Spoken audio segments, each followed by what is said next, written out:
আসসালামু আলাইকুম রহমতুল্লাহ বারাকাতু। সম্মানিত দর্শক শ্রোতা, আপনারা যে যেখান থেকে ভিডিওটি দেখছেন সবার কাছে একটি অনুরোধ, সবাই ভিডিওটি শেয়ার দিবেন বেশি বেশি করে। এই ভাইটিকে শেষ বিদায় দেওয়া হচ্ছে। এই ভাইটি জন্য অনেক মায়া লাগতেছে যদিও, কিন্তু কিছু করার নেই, দুনিয়ার মায়া এভাবেই ছেড়ে চলে যেতে হবে। পুরো ভিডিওটি দেখবেন সবাই আশা করি। তো এই ভাইটি ঘটনাটি আজকে আপনাদের সাথে শেয়ার করব। দর্শক শ্রোতা, এই ভাইটি, তার বাবা মা দুনিয়াতে কেউ বেঁচে নেই, অনেক আগেই তারা দুনিয়াতে ছেড়ে চলে গিয়েছে। একমাত্র তার দুনিয়াতে তার স্ত্রী এবং তার দুটি সন্তান রয়েছে। তার একটি ছোট্ট মেয়ে রয়েছে এবং একটি ছেলে রয়েছে। তার পারিবারিক হাল অবস্থা খুবই খারাপ। তার ঘরের ফ্যামিলির অবস্থা খুবই এমন একটা বেহাল অবস্থা, মানে সেটা দেখবার মতন একমাত্র আল্লাহ ছাড়া কেউ নেই। তো ভাইটি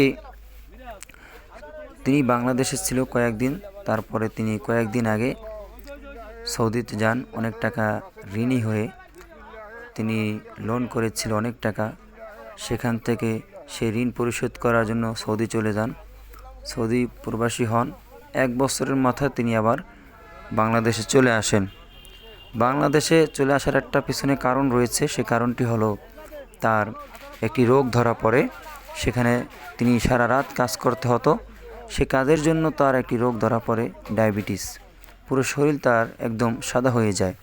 তারপরে সেখান থেকে তার যেখানে তিনি কোম্পানিতে কাজ করতেন, সেখানের কোম্পানির মালিক তাকে বাংলাদেশে আবার ফেরত পাঠিয়ে দেয়। তো তিনি বাংলাদেশে আসলেন প্রায় 1 মাস। 1 মাস পর, 1 মাসের মাথায় আসার পরে তিনি খুবই অসুস্থ হয়ে পড়েন। এমন তার ডায়াবেটিসের মাত্রা অনেক বেড়ে যায়।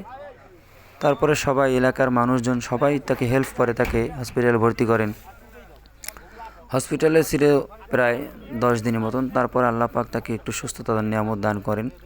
প্রায় মাসখানেক ছিল। এই মাসখানেকের মাথায় তিনি গতকাল তিনি হঠাৎ অসুস্থ হয়ে যান। তার ডায়াবেটিসের মাত্রা হয়তো বেড়ে গিয়েছে। তিনি আমাদের মাঝে সবসময়, তারপর সবার সাথে কথাবার্তা, খাবার দাবার সবার সাথেই কিন্তু আমাদের মতোই স্বাভাবিকভাবে চলতো সব কিছু। কিন্তু আল্লাহ না করুক, হয়তো তার এখানে হায়াত শেষ হয়ে গিয়েছে। সেদিন রাতে হঠাৎ করে তিনি অসুস্থ হয়ে পড়ে। ওখানেই হয়তো তিনি শেষ হয়ে গিয়েছে, চলে গিয়েছে, আল্লাহ তাআলা তাকে নিয়ে গিয়েছে। তো ভাইটির জন্য সবাই দোয়া করবেন, তার পরিবারের জন্য সবাই দোয়া করবেন, যেন আল্লাহ পাক তাদেরকে ধৈর্য ধারণ করার তৌফিক দান করেন। এই ভাইটির বাড়ির যদি আপনাদেরকে একটি চিত্র দেখাতে পারতাম তাহলে আপনারা বুঝতে পারতেন। তার একটি ঘর রয়েছে কোনো রকম, যে ঘরে তিনি তার স্ত্রী সহ বসবাস করতেন।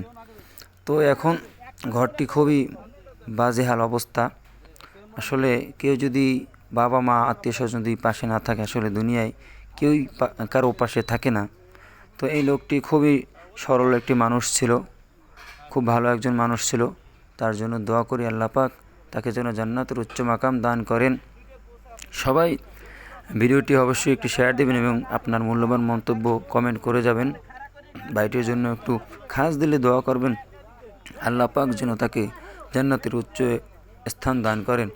এবং তার পরিবার হাল অবস্থা খুবই খারাপ।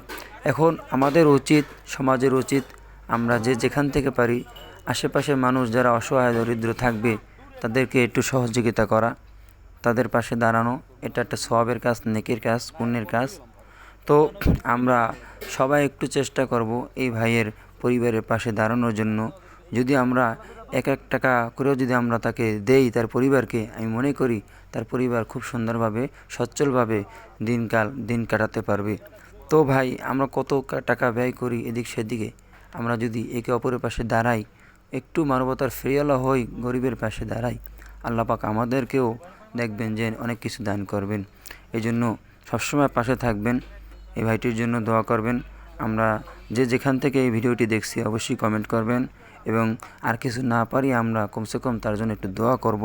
আল্লাহ পাক এই দেওয়ার উসিলাতে যেন আল্লাহ পাক তার জীবনে যেহেতু ভুল ত্রুটি হয়েছে, ভুল ত্রুটি তিনি করেছেন, সে ভুল ত্রুটি হয়তো আল্লাহ পাক তাকে যেন আপনাদের এই দোয়ার জন্য তিনি ক্ষমা করে দেন। আল্লাহ পাক ক্ষমাশীল, তিনি মাফ করনেওয়ালা। যত পাপী হোক না কেন, যত বড় পাপী হোক না কেন, আল্লাহ পাক ক্ষমা করতে পারেন। তো আমরা দোয়া করব, আর যার সাধ্য রয়েছে, যাদের সাধ্য রয়েছে, আমরা চেষ্টা করব এই ভাইটির পাশে দাঁড়ানোর জন্য। আপনাদের সকলকে ধন্যবাদ। গুরুত্বতার সাথে আপনার সময়কে নষ্ট করে এই ভিডিও